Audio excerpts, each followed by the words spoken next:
నిన్ను సింహుని సుట్టు సింహ సీకటి గమ్మింది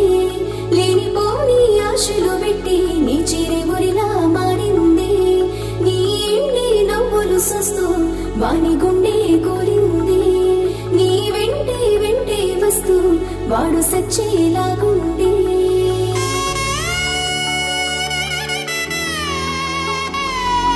నేను ఇడిసి ఉండలేనే ఓ పిల్ల నన్ను మరిసి ఉంటనంటే బాధేగా కలనైనా నిన్ను తలవని రోజేలా నీ కథకే బరువైనా నైవేళ ఎందుకే ప్రేమ ఇలా ఇడిసిపోయినా వేయాల అందుకే నా లోపల చెప్పలేని బాధే ఇలా మెట్టి నింట పుత్తడి బొమ్మ మొదలాయనే నా కష్టమమ్మా ఏం చేదునే పిల్ల ఏం చేదునే ప్రేమించినా కాదే ఏం చేదునే బాధాయనే పిల్ల బాధాయనే నువ్వు లేక నీకిట్ల ఎట్లుందునే ఏం చేదు